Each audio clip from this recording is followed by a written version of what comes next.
We'll do introductions quickly, and then we'll get right to our questions. Guys, if you want to start. John, we can start with you. John Suarez Davis. I head up the Global Digital Strategy and North America Media for Kellogg's. I'm Troy Young. I'm the president of digital at Hearst Magazines. My name's Cha Chen. I lead the mobile practice at Digitas in North America. And I just want to say, you guys are truly hardcore. Seriously. Awesome. And hi, everyone. I'm DEBORAH POWSNER. I lead consumer insights and marketing for SessionM. We're a mobile app loyalty program and ad platform. Much thanks to Bob Davis, if he's still here, for the shout out earlier.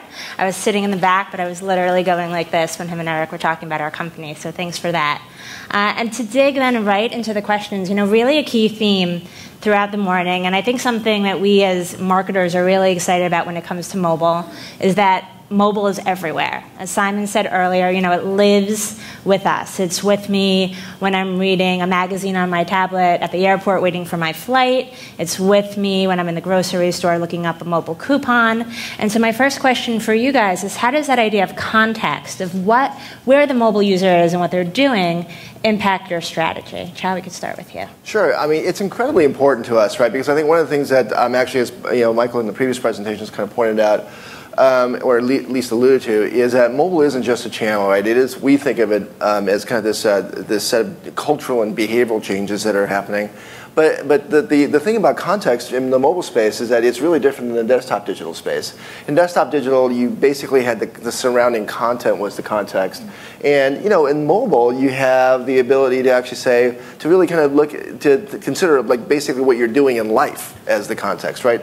Both what you're doing on the mobile device and what you're doing with the mobile device is kind of are signals that can form context. So that's really important to us and is driving some of the ways that we're thinking about kind of doing advertising a little bit differently in the mobile space. So, for example, for Taco Bell this year, we did the thing with Waze, right? So it would detect when you were fairly close to a Taco Bell, and during a certain time of day, and also if you were stopped. It was important that you were stopped because otherwise showing the ad when you're moving is not a good idea.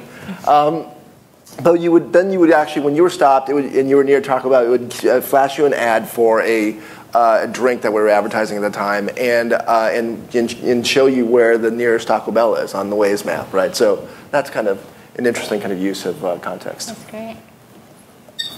Well, first of all, I think that a lot of the territory has been covered, and it was Michael's presentation, which I saw part of once before, was I think an amazing sort of context setter around behavior.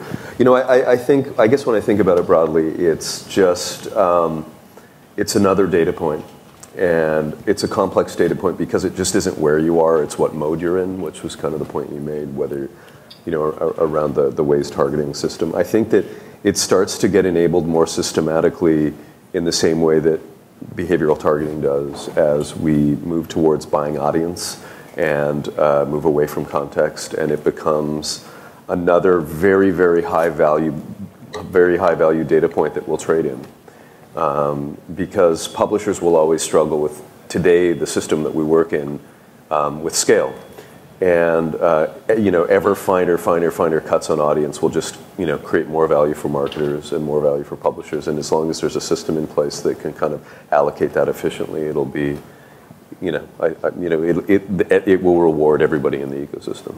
Mm-hmm. John, what about your thoughts? Yeah, I probably just laddering on that. I mean, context is important, but without the core insight, it's kind of lost, I think, from a pure marketing perspective. One of the things that we've really focused on is trying to have that consumer stay, be the true north, right? And admittedly, mobile is one area that we are not in. And I say that from both a strategic standpoint as well as an investment posture, as much as we need to be. That's largely driven, though, not because of technology or, quite frankly, even willing of investment, but again, insight. We truly lack deep consumer insights to, I think, provide value in the mobile space. And it's one that we've been a little bit guarded on because we think that it has such incredible value. It's so intimate, right, to the consumer, and it probably is an environment more so than ever where if we get it wrong, it can have a significant negative impact. So again, context, and it's not as if we're void of it. We've got a really successful Pop-Tarts Crazy Good Summer Concert Series where was probably the biggest mobile component, if you will, upwards of probably 20+% of our overall marketing investment into it. So we're not void of it, and context was an incredibly important part of it.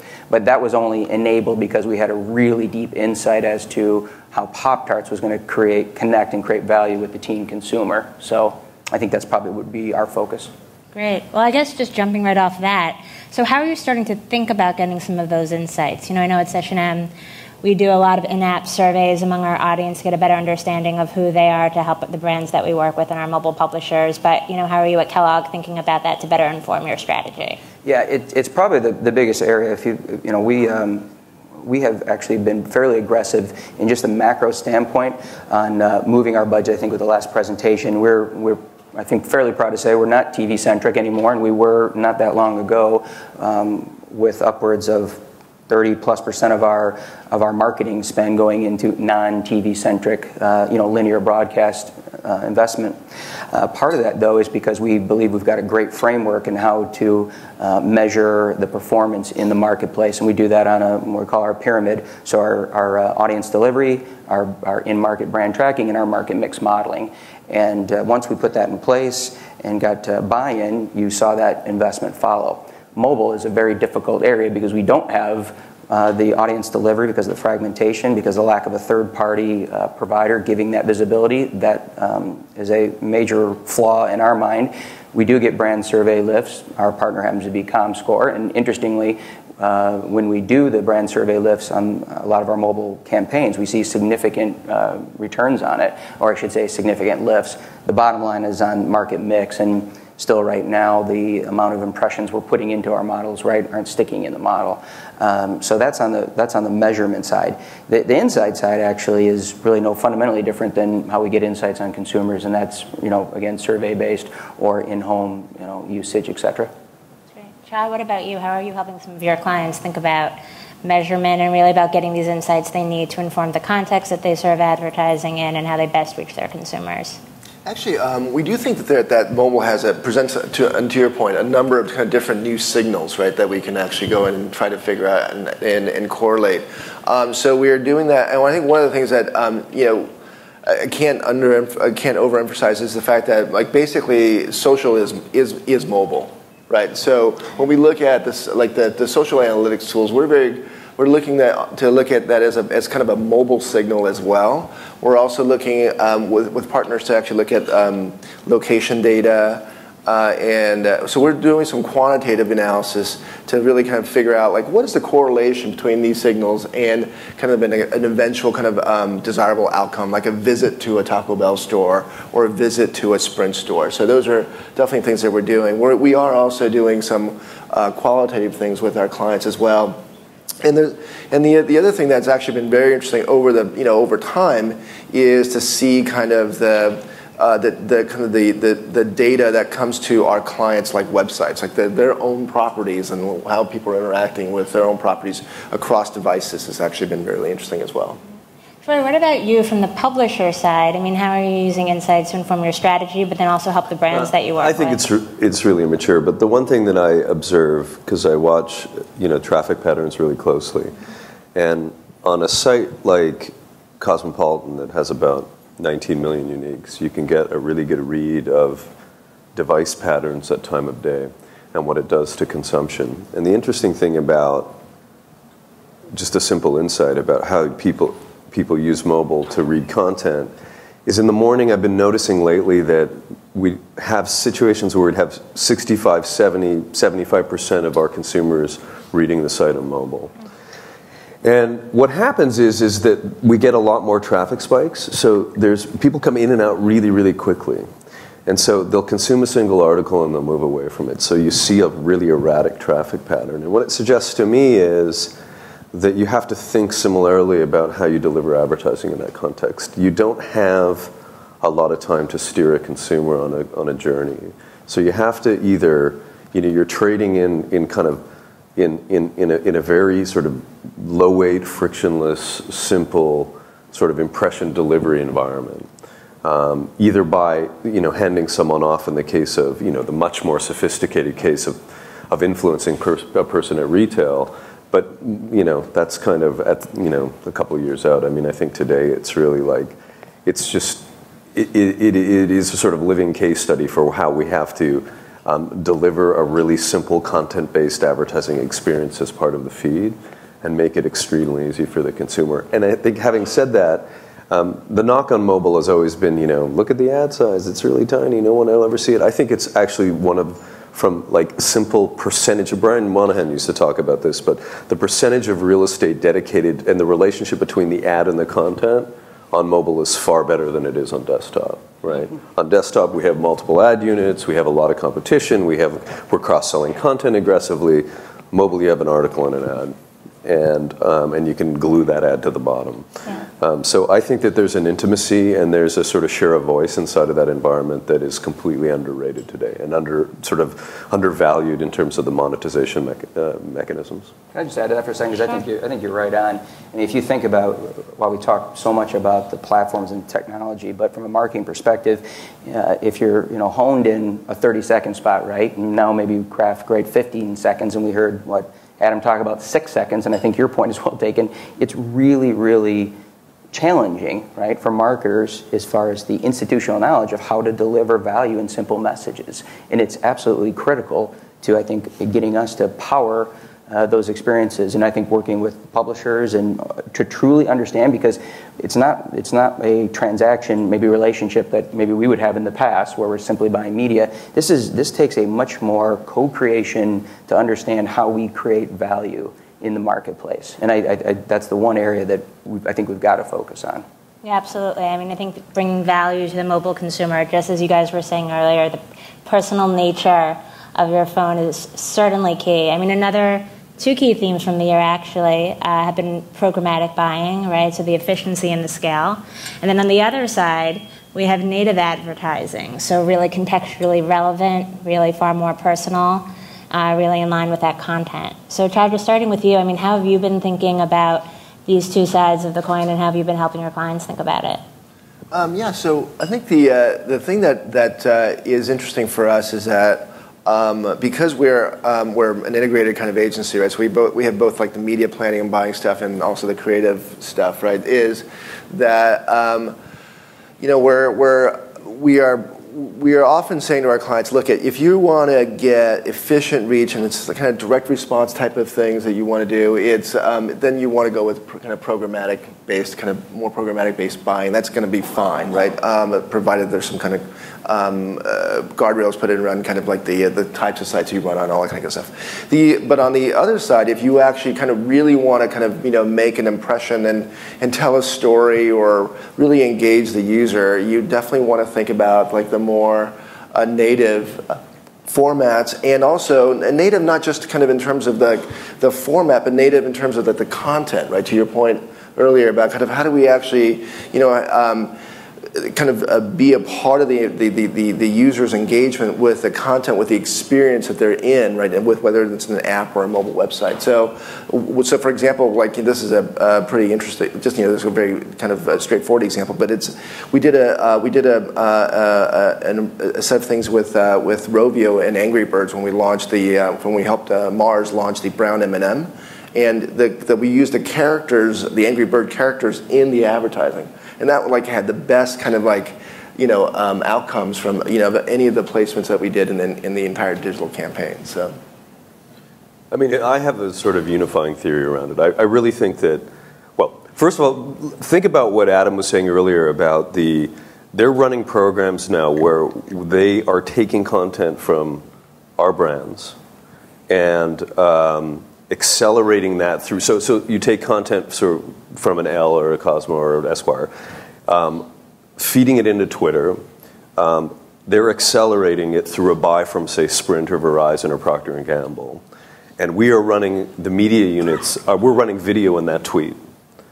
And what is essentially they're doing is at scale borrowing our content inside of a mobile feed to create a native advertising opportunity, if that makes any sense. That's sort of a convoluted explanation. But so someone like a packaged goods company wants the intimacy of content at scale without any friction in the process, right? So they don't have to create a bunch of stuff. The feed is a simple native feed. They take our content. The benefit to us is that they're accelerating it through a paid tweet to a larger audience, and we're splitting revenue on that. That's what Twitter's doing today. And I think that's a really interesting example of where all those things come together, right? It's native because Twitter advertising is fundamentally native. It's content marketing, therefore there's a value proposition for the consumer. And it's done at scale, and it's a win-win-win, right? The consumer likes it because you're attaching, it's a classic sponsorship example, you're attaching a brand to a piece of content, you can buy it systematically, and it's win-win because for the publisher, we're just accelerating the reach of our content, and it's good for our followers, etc. And I think that's really what's going on. My hope is, broadly, is that adding the signal of context of where you are to everything else that we will eventually know about the user makes the precision delivery of offers much more realistic and efficient, right? So what that does is that makes advertising perform and much more valuable to the consumer. And then on the other side, what we can start to do is cut the sort of the bullshit out of the middle, because I think that where advertising's most annoying is it's when it's in the middle. And you live through these briefs all the time, is where your client says, we want it to be a brand message, but it also has to have a sales push on it. So that's when you get endless repetition of like car ads that push features but sort of aspire to be a brand spot, if you understand what I'm saying. I think a lot of what you see on TV today is that stuff in the middle that wants to be a brand spot but has to sell really hard at the same time. I think what programmatic and data sets start to do is pull them apart, so you can be free to explore point of view and content on one side and really deliver against something you believe in, something that's good for the world, something that's content related, and then on the other side we can be targeted and specific about adding value to a consumer's life around the product because we know a lot more. And I think when we get there, mobile will be an incredible opportunity. Deliver content around point of view that matters to consumers, detached from offers, features, and benefits, etc. And then hyper-targeting around where you are, what you're doing, who you are, and what your preferences and intents are. And I think that's the promise of the whole thing. That's sort of the unifying thing, but that's really exciting to me. I can tell. Yeah. John, any other thoughts to add on to that? I was trying to follow it, make sure I was trying to figure out if I agreed or not, and I think I do. But fundamentally, I guess programmatic has some maybe different meanings too. But if it's this, in your words, using it as a systematic and with data as underlying, whether that's real time or not, yes. 60+% of all our nonlinear broadcast investment is programmatic. It's only going to go higher, whether it's open or private exchanges. And then as it pertains to native, if I think what you're drilling at is the more truly understanding the consumer and being, again, more relevant, more salient and native, I absolutely agree with that. I still go back to one of the things that we've done on, again, tiptoeing into native is it implies that you truly have the insight, you have the message, and you understand how to create value. And that's a challenge, especially if you're a house of brands, right? Much like I guess you would be as well, where you're trying to support 30+ brands, 30+ targets, and that level of intimacy is quite difficult. But it's the right thing to do for sure. Yeah. Along these lines, are there any industries, any brands specifically that you've seen, who really are a case study, who are doing this well, who have the balance down and are bringing this kind of value to a consumer? I think if you look at some of the, like a lot of the brands who have direct relationships with their consumers, like an American Express or a Delta, they're doing that pretty well because they've got like an asset that they can actually point to, like the American Express smartphone app and some of the things that American Express is also doing, like with the Link Like Love, the Twitter sync, the Foursquare sync, and that kind of stuff. That is really kind of its value and its advertising. Mm-hmm. It's the gamut as you talked about. So I think those companies are kind of leading the way in some ways, right? So, but the other companies that from the two other categories of companies I think that are actually doing things interesting in the space are companies that we have where there are that are higher consideration product sets, right? So like a refrigerator or cars or so on. And then the third category are, to your point, are brands that that have retail presences, like a Sprint or a Taco Bell. Yeah. And what's the key takeaway? So, for those who are left in our audience who are looking for some actionable insights of how they can take some of what these awesome brands are doing and apply it to their own businesses, is there, one or two things you'd boil that down to of what's working for them specifically and how others can learn from it? Yeah, I think if there's one thing that I would say that you should think about as you enter the space is to actually find to make sure that you are willing to experiment, honestly, right? So I think there's a lot of things right now. Things are really kind of a little bit of turmoil, and to be willing to kind of try a lot of different things, with the understanding that like a lot of them won't necessarily work, is still kind of a big, I think it's still the biggest thing kind of going into this space for at least the next 6 to 9 months. Right, Troy. Well, I think if you have a response goal, you just have to be ruthless about efficiency, and I think it's a really huge opportunity because I think mobile's underpriced. And but if you watch a young person using a mobile phone, the speed at which they move is incredible. So you really have to be ruthless in getting to the consumer with a very, very simple value proposition. And then I think on the other side, it's really about this kind of notion of the brand API. You become part of the feed, essentially. And that's a content delivery mechanism that I think everybody will look for, whether they are, like the Twitter example, piggybacking on our content or developing their own. And I think those two modes are how you have to look at mobile. John, anything to add on to that? Final thoughts? Yeah, final thoughts. I kind of go back again to the key insight, and if you truly understand how you're going to create value for your consumer in the right context, at the right space, kind of the holy grail, the right message at the right time, at the right value, and I think that's kind of where you talked about it. Interestingly, mobile rate it's actually quite low. I would actually, ironically, even though I'm on the buy side, I would agree that it's too low. I think partly that's driven because we haven't figured out the value of it, and we haven't figured out the value of it because it's hard to understand how to create value there. But once we do, I think it was Sir Martin Sorrell that said mobile is the most overhyped term in the short term and the most underhyped in the long term, and I think that's probably dead on. So key takeaway, mobile is amazing ROI. Buy advertising now. And we're exactly out of time. That went by fast. Are there any questions before we run off the stage? Yeah. Oh, no. So good panel, thank you. So speaking about sort of insights leading to how you can deliver a relevant experience to a customer, how do you guys think about sort of the experience in the real world? So the customer pulls up in front of Walmart, in the minivan, she turns it off, it's starting to get hot, kids are in the back screen screaming, and she's going to do what? She's going to pull out her app and look at Redbook and see an ad for Special K and then go and buy it? Yeah. I don't think that's what we suggested. Yeah, I'll take one part, and then you can take the Redbook part. Interestingly, and absolutely, that's right. I mean, that doesn't happen, right? Especially with the screaming kids. But it's in our world, our path to purchase, right? We call it 3 Ds: desire, decide, and delight. Desire is about creating demand, and we believe there's a space for that person, that consumer you just mentioned, where we can deliver her a Special K message on a Redbook property. The decide part, the decide conversion in that world, Special K, we've got tools, right, that can help her on the weight management journey. And so right at this point in time, again, the value is not kind of the scenario that you played out, as I think you were doing for effect, right? But it is to understand, because those things will start to collide, right? I mean, the fact is that she is pulling up in front of a Walmart. We can deliver messages to her, and to the extent that we can create value, somewhere along that journey is where it's all going to meet.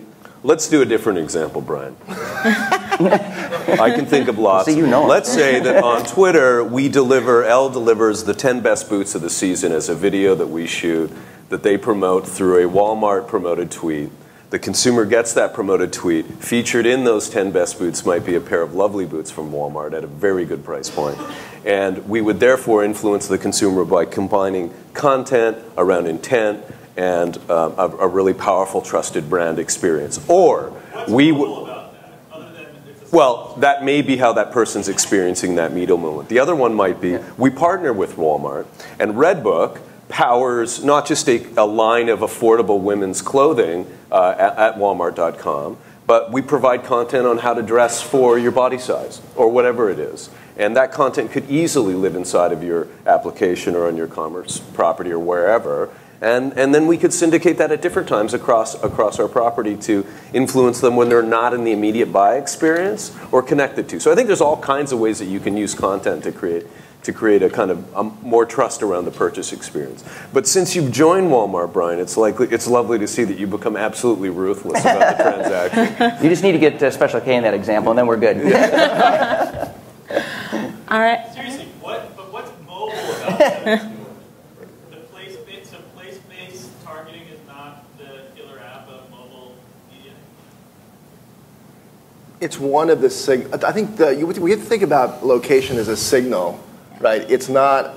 It may not be the targeting targeting attribute, right? So to your point, you know, if that mom, and I think I know her, you know, pulls up in front of Walmart and she's got screaming kids in the back of the minivan, you know, what she's going to do is she's going to put on like a game or a video on her iPhone and toss it back, right, like a grenade. And, you know, and at that point, maybe the thing is that you want to have something there for the kids, you know. But that's the use case. And then once they've calmed down, and she takes the phone back, that's when, you know, you're able to kind of target that moment, right? So yeah, I think when we actually have a little shopping lab in one of our offices with these mobile kind of technologies, and one of the things that we actually have is like a big picture on the side of the wall of a mom with kids in the shopping cart coming down the aisle, and they're like all over the place, just to make sure that we're keeping in mind that kind of reality, right? Which is that people have their mobile phones with them all the time. But they're not. But you know what they're paying attention to may not be that thing, even though it might be really appropriate for an advertising message. Helpful? Yeah.